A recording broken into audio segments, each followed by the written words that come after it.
नमस्कार सर। अच्छा, पहले तो जो यहाँ पे फैसला हुआ उस फैसले के बारे में बताइए, क्या फैसला था? कि मोदी सरकार हरियाणा को एक एक्सपेरिमेंट स्टेट ना बनाए।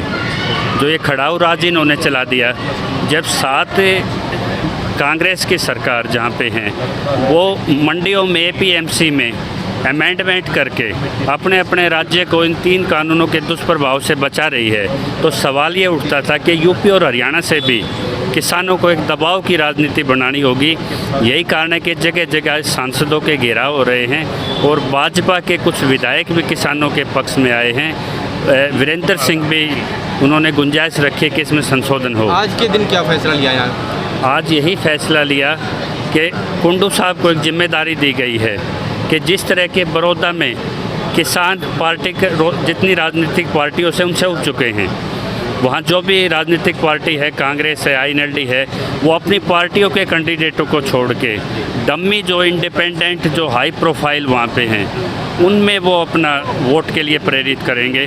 तो एक तरह से अपनी पार्टियों को भी धोखा महाराष्ट्र लीडर दे रहे हैं। वहाँ उन पार्टियों में विश्वास लोगों का ख़त्म हो चुका था। 15 गांव चुनाव का बायकाट कर चुके हैं।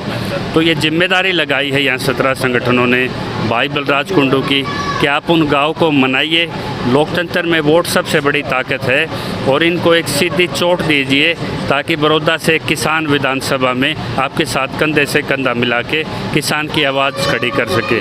दूसरी मांग यहाँ से ये गई है, पूरे हरियाणा को राज्य का मंडी विस्तार दे दिया जाए और इसमें राज्य का विषय वस्तु है। आर्टिकल चैप्टर देखोगे आप 7 में और 254 आर्टिकल्स में ये प्रोविज़न है, राज्य के पास शक्तियाँ हैं, आधार है। तो ये खट्टर सरकार बड़ौदा चुनाव से पहले, नामांकन से पहले एपीएमसी में एमएसपी कानून को लागू करे, अन्यथा ये पूरे प्रदेश में ये आंदोलन चलेगा। अब आज शाम का जो फैसला हुआ है उसमें कुछ लोगों के नाम लिए गए हैं जो इस धरने को आगे चलाएंगे। यहाँ क्या है, यहाँ देखोगे भाई नवदीप जी, आप कैमरा घुमाओगे, ये कैथल से हैं, सोनीपत से हैं। भाई प्रदीप धनखड़ जी, इनको हरियाणा का अन्ना कहा जाता है, वो झज्जर से हैं। ये अपने प्रोग्रेसिव फार्मर्स हैं। अपने रमेश पंगाल जी लोहारू भिवानी से आते हैं। अपने भाई ये लठवाल साहब हैं, संदीप भारती हैं। जब सभी जिलों के किसानों का एक दबाव ये था कि महम की एक ऐतिहासिक भूमि है जहाँ चौटाला को सीट गंवानी पड़ी थी, उप प्रधानमंत्री की सीट गई थी, स्वयं राजीव गांधी यहाँ दौड़ के आए थे।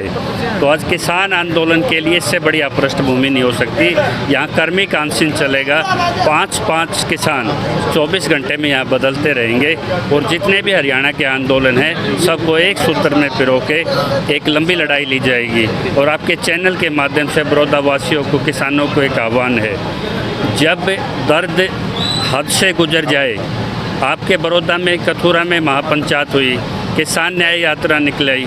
मेरी बड़ौदा की धरती क्या इतनी बंजर हो चुकी है, क्या हम इतना इनसेंसिटिव हो चुके हैं कि 54 गांव के किसान मिलके क्या एक अपने बीच का उम्मीदवार बलराज कुंडू को नहीं दे पा रहे? क्या आज समय है, अपने किसान अपने बीच से एक आदमी को निकालो ताकि इन दोनों पार्टियों के मुंह पे करारा तमाचा जड़ा जाए, एक आवाज़ बुलंद हो किसानों की और ये बात सीधी विधानसभा तक ये किसान वहाँ पे एक और चुन के जाए। तो ये किसान के नाम पे आज राजनीति किसान को करनी पड़ेगी, क्योंकि किसान का भविष्य इस राजनीति से तय होता है। और जो एमएसपी की बात बार बार आज मंडियों में मंत्रियों के साथ जो उनके चहेते टिकाऊ किस्म के किसान हैं उनकी बीटी में उतरी हुई हैं। अगर मंडियों में एमएसपी होती तो 4 दिन हो गए, मंडियों में आज क्यों खरीद नहीं हो रही? और यदि एमएसपी लागू ही करनी होती तो 3 कानून ये पिछले दरवाजे से क्यों पास होते?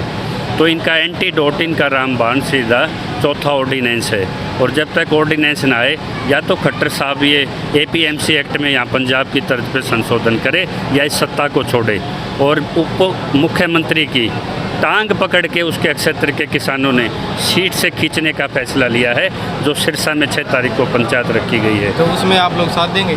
यहाँ महम की जनता भी साथ देगी, कलानौर की जनता साथ देगी, सोनीपत झज्जर साथ देगा। पूरे यहाँ जत्थे के जत्थे जाएंगे। और जब तक उप मुख्यमंत्री को अपनी गलती का एहसास हो के वो गठबंधन नहीं तोड़ते, जब किसान विरोधी सरकार घोषित हो चुकी है खट्टर की, तो किसका साथ दे रहे हैं? ये साथ देना तो तब होता है ना कि जब लंबी राजनीति हो।